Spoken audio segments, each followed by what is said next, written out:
Võib julgelt öelda, et väike ninasarvik on oma ilmale tulekuga teinud ajalugu, sest säärane sündmus on loomaaia jaoks üsna eriline. Meie loomaaias on see eriti haruldane, kuna meil on esmakordselt üldse sünnib ninasarviku poeg, aga terves maailmas on ka väga haruldane, kuna möödunud aastal samast liigist ninasarvikuid kogu maailmas sündis ainult 12 loomaaedades. Ninasarviku titt kasvab ja kosub jõudsasti ning teeb seda, mida kõik väiksed lapsed.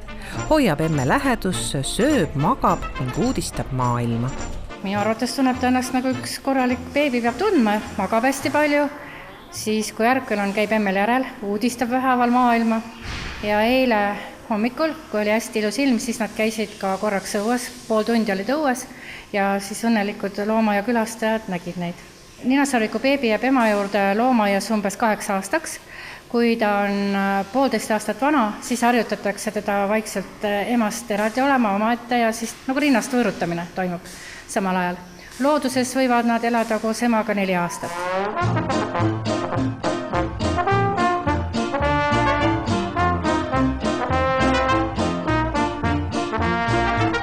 Ninasarvikute peremudel erineb traditsioonilisest peremudelist. Isa elab eraldi ning uudistab perekonda kõrvalpuurist.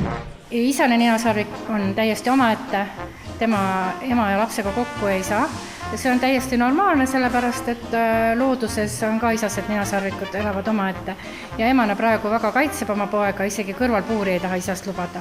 Ja noorel isal oli kerge stress, kuna ta on esimest korda sellist sündmust samuti, elas üle. Ja kui emane sünnitas, siis ta seisis täiesti liikumatult, kuigi ta ei näinud, aga ta kuulis ja tundis lõhna. Ja 1 tund aega seisis liikumatult paigal.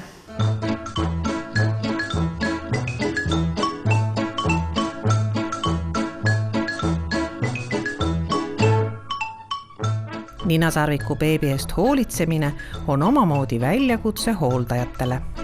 Ninasarviku beebi eest hoolitsemine ei ole just keeruline, aga see on natukene närvesööv, sest ei tea täpselt, et kas ikka kõik on õigesti tehtud, kuna meil on ta esimene poeg ja kuigi me käisime enne õppimas Chesteri loomaaias, siiski ikka selline väike närv on sees, et kas kõik on õigesti tehtud.